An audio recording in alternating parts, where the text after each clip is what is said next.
We are live. Hello, Woohoo! welcome. This is the first GTFO that I've done in absolutely blinking ages. And the eagle-eyed amongst you will notice that the person with me is neither Hannah nor Dali. It's Dolly with a J, that's Yeah, Dali with it. Yeah, well, yeah, Dali a little bit more controlled, a little bit more sensible. good. So, Erin, let's do introductions first. What's your name and where do you come from? I hate this bit. I feel like it's like take me out. Do you know when you come down the lift and Yeah, yeah. I'm from Accrington. Hey! Don't turn your light off. Yeah, please all keep them on. So yeah, I'm Erin. I work with Grow Traffic. I do I'm a digital marketing exec, so I do all the content and stuff. So yeah, that's me, a new face to the Yeah. lights. Yes. Well, it's very exciting because we've been saying for ages we need to bring more of the team on to do these lives. But every time we ask people, they're all like, "Oh no, no, I'm not doing it. No, I'm not doing it." So well done you for being very brave and volunteering. Very proud of you. We'll, My, we'll see how my it drama goes. degree come in handy. Yes, there we go. Yeah. You can use finally use that degree for something. You can tell your mum, it came in handy today. Yeah.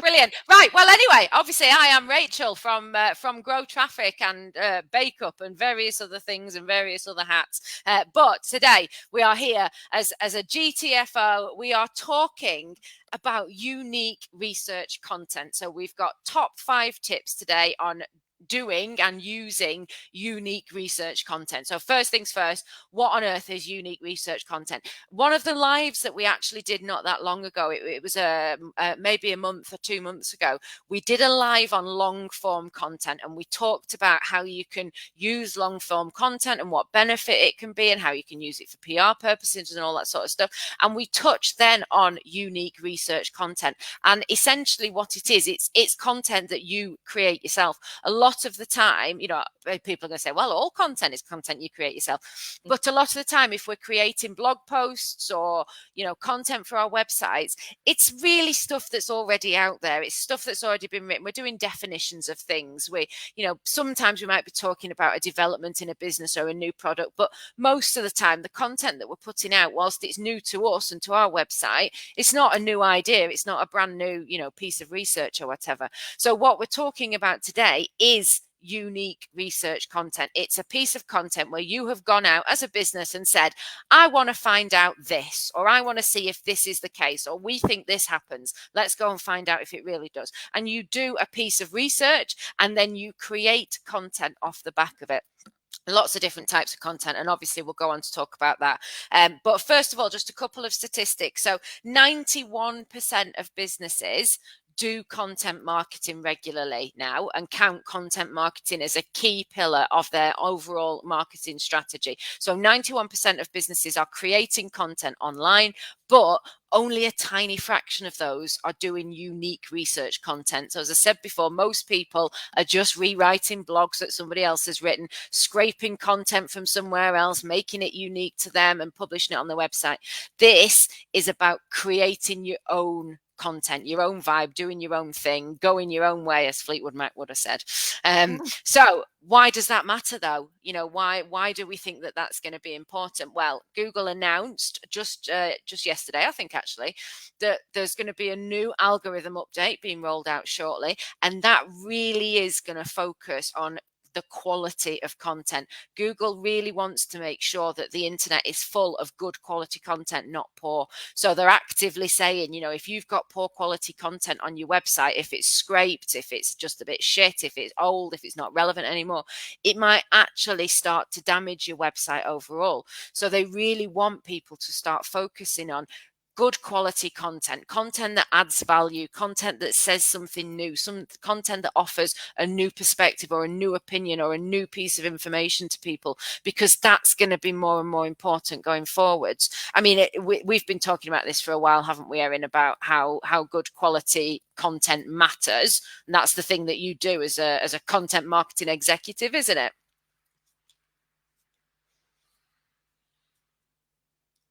Is Erin frozen?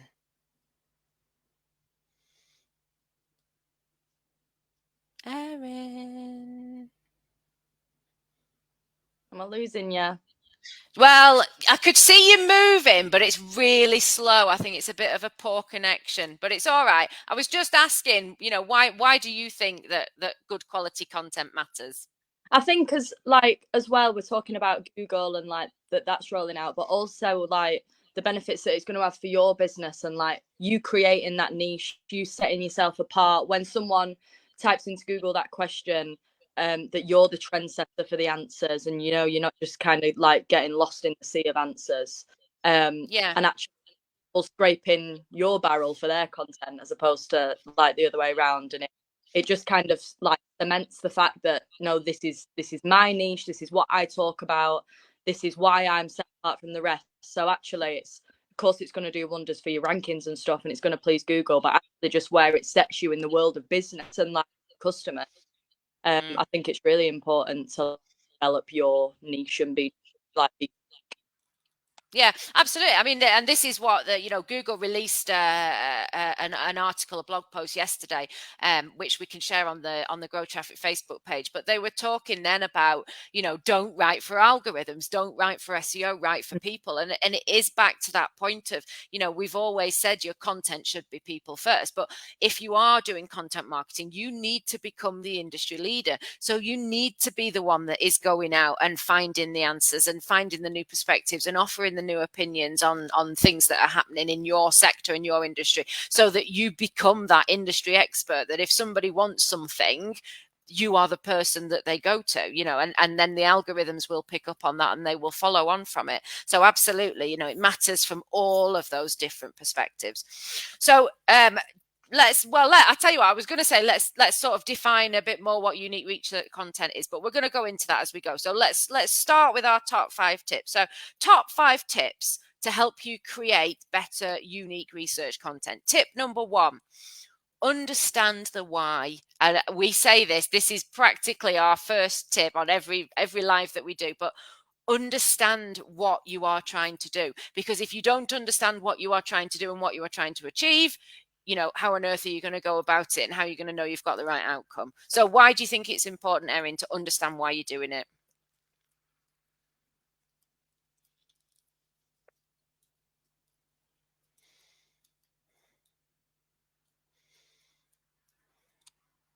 We've got a proper lag here. Are you back?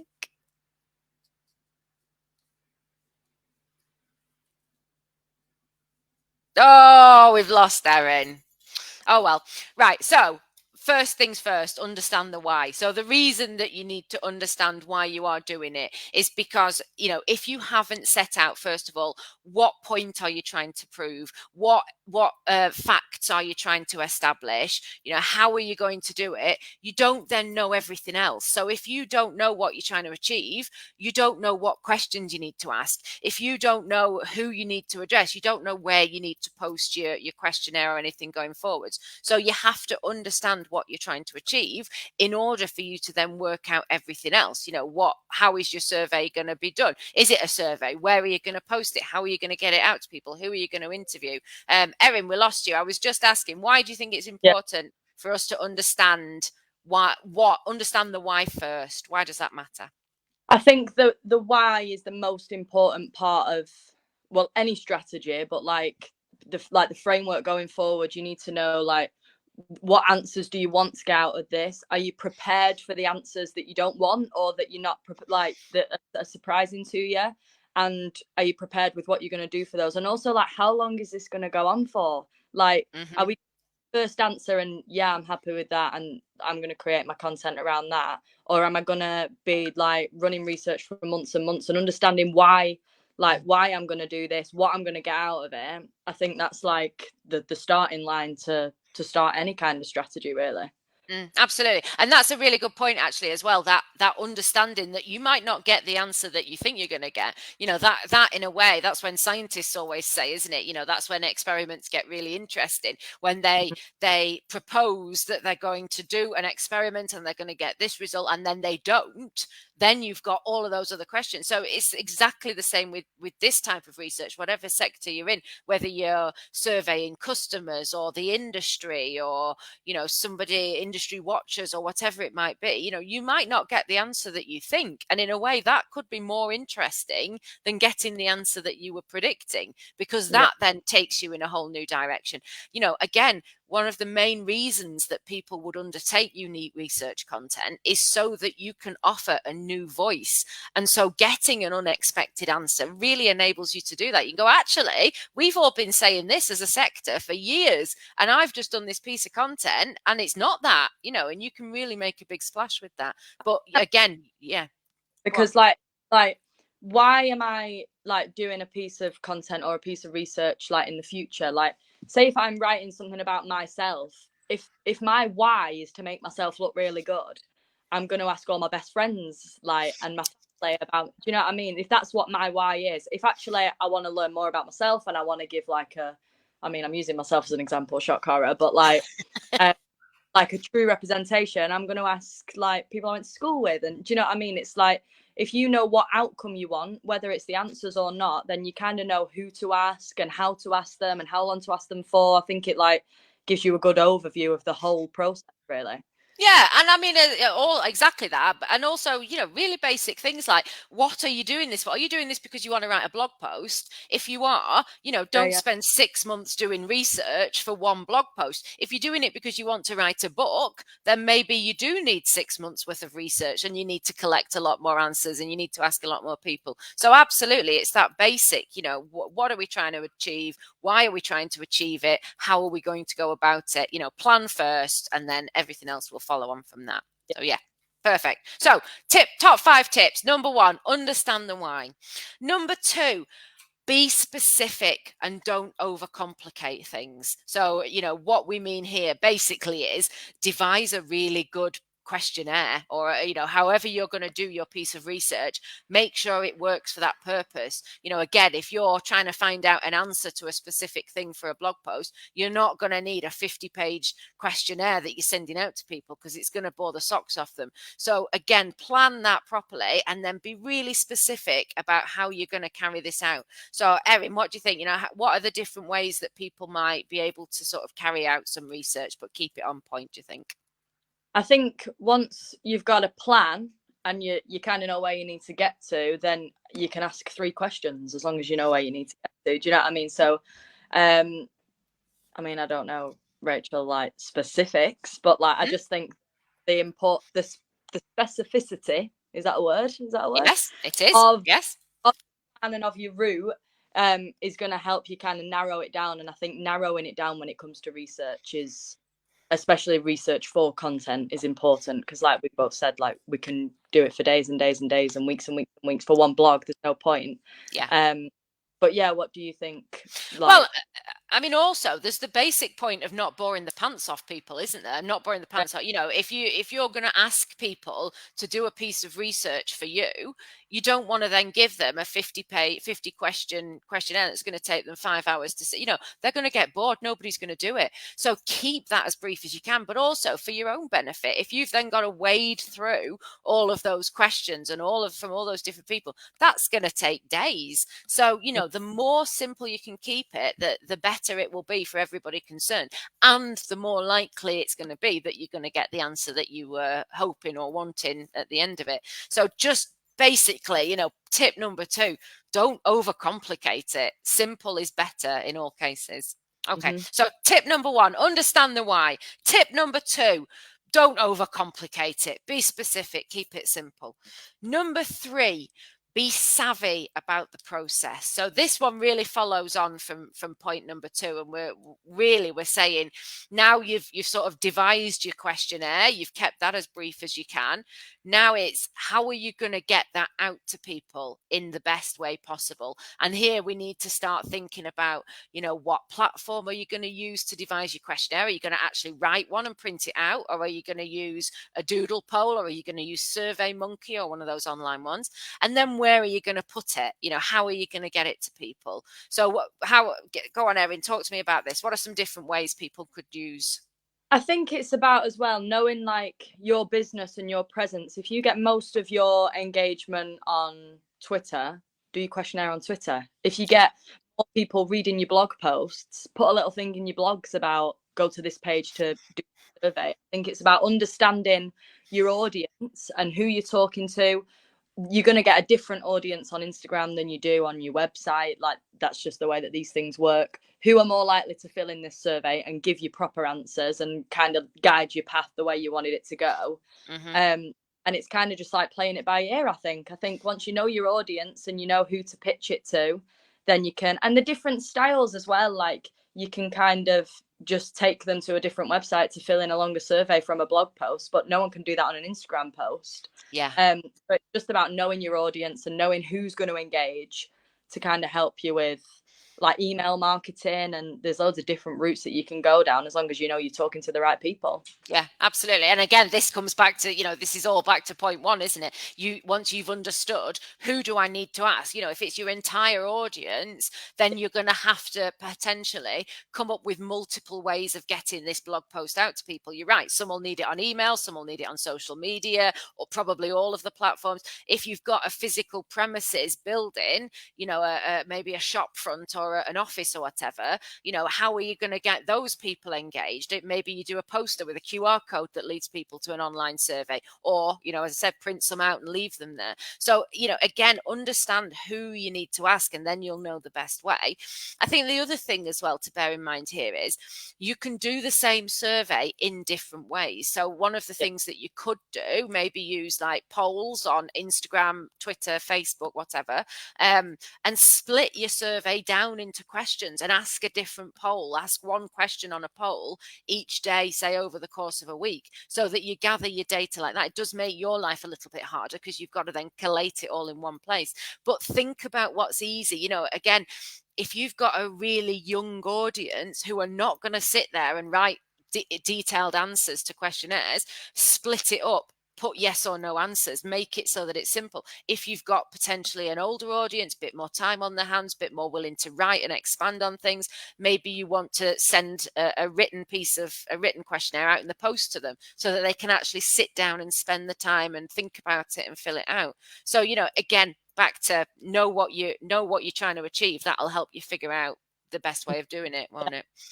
I don't know, Erin, would you ever sit down and fill out a really lengthy questionnaire if it was, if it was a business that you engaged with, say that you're quite loyal to, would you still sit down and fill out a lengthy questionnaire if they asked you to? Yeah, this is kind of what I was going to say. I mean, like, it depends. I would if it meant something to me and if I thought like I was going to get something out of it. I know that's, but like, I feel like customers, and like if I was on the customer side, they kind of want an incentive. So like, what am I getting down and spending my time doing that? I don't need an incentive to do a poll on Instagram. I'm scrolling anyway, but like, I think, yes, I would, but it's got to mean something to me and I've kind of got to get something out of it. And I think as well, like thinking about like what you want to achieve as business owners things. I could go on Instagram and see one questionnaire, go on the website, see exactly the same questionnaire, get it through my door. I just can't be arsed reading that all the time. You know what I mean? So I think mixing up like the format of how you talk to people. Yeah, I might ignore the one that's come through the post. I might ignore your blog post, but I'm going to answer your poll on Instagram. So you're going to get an answer either way. Yeah. So I think like those formats is really important to hit more than one audience. You're going to get the young, the old, the in between. Yeah, it's actually a really, really valid point. That I was reading an article yesterday that was talking about the difference between millennials and Gen Zers on social media and how differently they interact with brands. And it was saying, millennials, slightly older, much more willing to have brand loyalty to, if it's going to help out a brand that I use regularly, I'll fill out 3 or 4 questions for you, no problem. Whereas the Gen Zers, absolutely much more transactional. I'll if you want my time, you're going to have to give me something. So I want a discount, or I want a free gift, or I want free shipping for the next month, whatever it might be. Or as you say, it's got to be on social media. And I think the thing to remember as well, if you're doing polls on social media, do it in a way that makes somebody want to contribute. People contribute on social media because it reveals something about themselves. So, make your questions interesting. Say, why would you do this? Would it be because you want to show somebody something, you want to tell somebody something, you want to teach somebody something, so that they're revealing something about themselves by helping you? And then then they're more willing to engage with it. So, you know, think about the age demographics, the geography as well, you know, the other demographic factors about your audience and how that's going to change how they interact. And then, yeah, make it streamlined. Yeah, youths. I'm not doing anything until you give me something in return. Well, but do you know what? It's fair enough. These, you know, this is what decades, without getting overly political, you know, this is what decades of capitalism does to people. It makes a transactional society. So I get it. You know, they've been brought up in that, you know, if you want something, you get something for it. That's it. So yeah, if they're giving you their time, they will want something in return. So you're going to have to think about that. They're not just going to help you out the goodness of their heart, which is fair enough in my book. Yeah. We're awful. No, you're not. No, you're not. You know what you're worth. That's the difference. Okay, so top 5 tips. Number 1, understand your why. Number 2, don't overcomplicate it. Keep it as simple as you can. Number 3, be really savvy about the process of how you are carrying out your research. How are you going to get the answers you need from the people that you need them from? Number 4, use your research wisely. So this is coming down to, again, what we were saying at the beginning, you know, what are you trying to get out of this, and how are you then going to extrapolate that answer from the data? Or if it is telling you something completely different, how are you going to then, you know, figure that out, package it out? So once you've got, and this is really important to remember, people forget this, once you have done your survey, that is only stage 1. You've then got to collect in and collect all of that information, make it make sense, make it give you the answers that you want, or, you know, make it give you answers that you don't want. And think about, what have we learned from this, and then how are we going to use it? So, you know, what would you think about this one, Erin? How would you advise people to use wise? Part of this is you've established your why.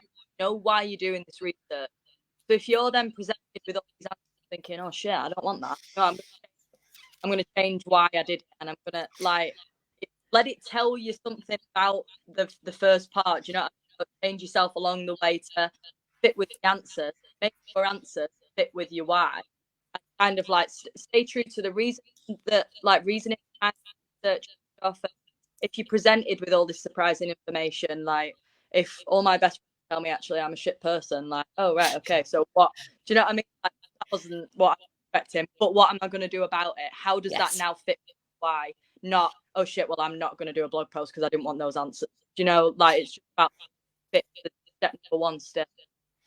Yeah, absolutely. And also, you know, maybe you can get multiple takeaways out of this. You know, maybe part of your research had shown you the thing that you were suspecting, but it's also shown you this other thing that you absolutely weren't expecting. So, you know, how are you going to use that? Maybe you can get several blog posts out of this. Maybe you were just expecting to get, you know, a 5,000 word article, but actually you can get a whole series. Maybe you could make an entire series of social media posts, or you make a video for YouTube or whatever. So, you know, think about how you're going to use it once you've got that. Or, you know, if it really is very simple, you were really specific, you did one question out to everybody, you got the answer you wanted, how then are you going to use it, you know, wisely, so that you're getting the most out of it? So basically, you know, think about, once you've got that data set, make sure you are getting the most out of that, because by this point you've already invested quite a lot in it, and your staff members or customers or whoever you've been asking, they've invested a lot in it.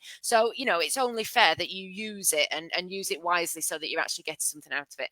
Which leads us nicely on to point number 5. So tip number 1, understand your why. Why are you doing it? Number 2, be specific, keep it simple, keep it clear.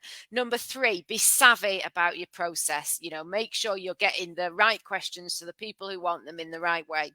Number 4, use your research wisely. So what is it telling you? How are you going to use that information that you've now got? And number 5, use your research thoroughly. So again, following on from the last point, this is now, you know, you've done your research, you've taken all the time, you've got those answers, maybe 2 or 3 answers, maybe you've got something really surprising. How are you going to maximize that? How are you going to make sure you are now, you know, you might have put 10 hours into this. How are you going to make sure you're getting a lot of different types of content out of this? So again, Erin, what are the different types of content that people could get out of a piece of content research?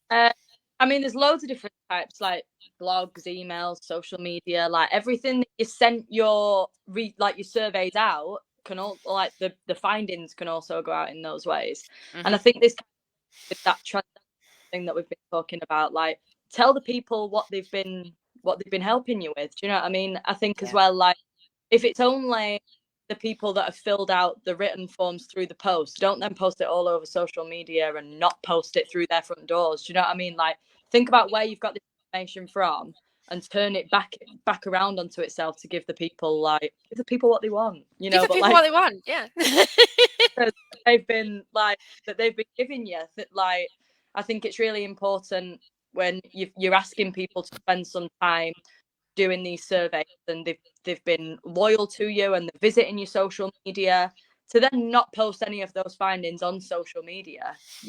I mean, kind of like stabbing yourself in the back and not really like taking your nose off to spite or whatever they call it. You know, exactly, because again, you know, it's the even the people that have willingly helped you out with this, they want to see what the point of it was. Otherwise, they're not going to help you in the future. You know, if you just give that information. So at the very least, you're right, feed back what you've found out, so that because you are interested. If you've done a survey or you've helped somebody with some information, you are then interested to find out what other people have said about it and what the outcome was. So say that, and you know, if you can, say thank you, thank the people that have helped you.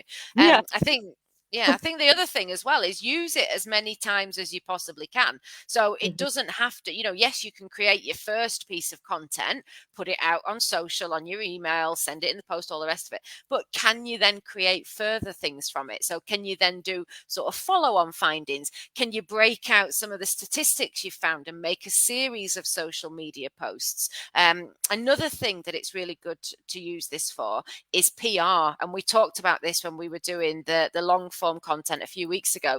But this type of content makes great PR, because PR is, you know, obviously getting your name in the press, in the papers, you know, increases your visibility and your brand value and worth, all the rest of it.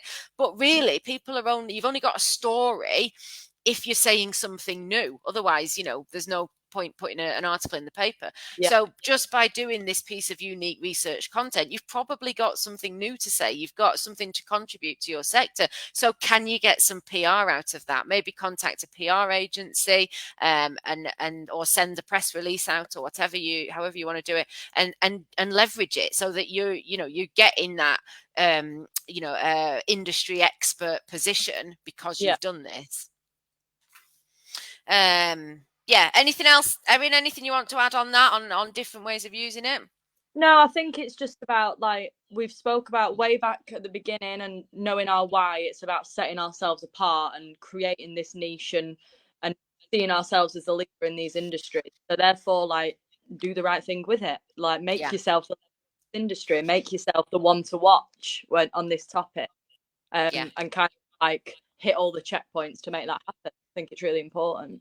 It is. And I think one sort of caveat on all of this, as we've already said, this can take quite a bit of time. I mean, yes, you could be doing a really simple one where you're just going to do a series of Instagram polls and put some Instagram posts out. Fine. That's not going to take a massive amount of time. But if you are doing quite an in-depth piece of content and you've put a lot of time into, creating the right survey and sending it out to the right people and then creating the content off the back of it, it's time consuming. So this is not something that you're going to be doing for every single blog post. It might be something that you only do once a year, if that. So, really plan it out and follow through and think about it so that you are making the most out of it, because it's going to be quite a rare occurrence, but it absolutely, if done well, can put you right at the top in terms of, how you are seen in your industry, but also it can put you at top in terms of the rankings, and then you get the traffic and then you get the sales and everybody's happy. So there we go.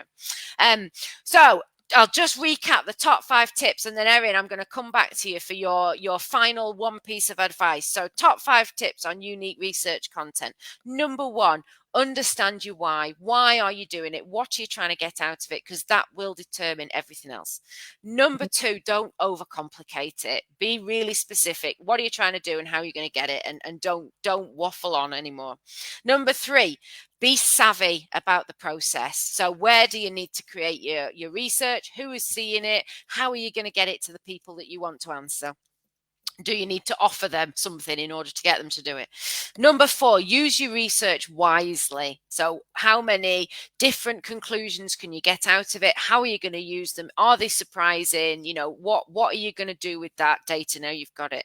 And number 5, use your research thoroughly. So create multiple pieces of content everywhere. Put it everywhere. Use it as PR, email newsletters, social media, blog posts. Yeah, absolutely. Just plaster it across the world as many different times as you can. Erin, final thought. If you could give somebody one final piece of advice on unique research content, what would it be? Or what would you pick out as the most important? I think my biggest bit of advice is create that path. Know where you are, know why you're doing what you're doing, know where you want to get to, and make the things that you do and the findings that you get fit into that path. Don't keep diverting and thinking, okay, that like I'll change because of that, I'll change because of that, because you'll find that you're just bending the road. Yeah. So yeah, my key piece of advice is know the line and stick to that. Make everything fit in your path, not the other way around. Absolutely, that's a really good piece of advice. Mine would be, really on that don't overcomplicate it point. If doing a big full piece of research is too much and too tricky, start small. Just start with a Facebook poll and do that and try that and get some data out of that, and then build up to it from there. It doesn't have to be all or nothing and you write a book on your first attempt. Just do it. Just do a little bit of something, because you start then to be seen as that industry leader, that thought leader quite quickly. So just do little bits and build up from there. That's it. Erin, I forgot to ask you at the beginning, what was your exciting thing that's happened this week? I'm glad that you forgot, because I'm struggling. So my brother got his A-level results yesterday. That was a good thing. Yes. Very good thing. So that was a good thing for our family. And it's GT Works due tonight. That's a good Yes. thing. I hope there we go. Happen in my week. Maybe ask me again next week when I'm well, maybe ask us all in the morning. Yes, tonight we are going on our Grow Traffic Works Christmas do, which was cancelled at Christmas. Yeah, by doing our Christmas do in August. It's not even for next Christmas either. It's for last Christmas. So yeah, we'll see how we all are in the morning, and how positive we're feeling about it then. But now it's a good thing in my week. Let's leave it at that. Brilliant. Okay, thank you very much, Erin, for joining me. Thank you to everybody who has watched live and has commented. If you are watching this back on Facebook, we do still monitor the comments, so do please leave us a comment or ask us a question, or you can contact us at info@growtraffic.co.uk. If you are listening on podcast, please subscribe and leave us a review and everything else, because it genuinely helps us. And if you are watching on YouTube, subscribe below, guys, and again, leave us a comment, because we will see it and we will answer you. That's it. We will be back in 2 weeks' time. Nobody knows what with, least of all me, because I haven't written my content calendar yet. I'm a naughty girl. Yeah, I know. Do as I say, not as I do. Absolutely. And on that note, we're off to drink cocktails. Wave, Erin. Bye.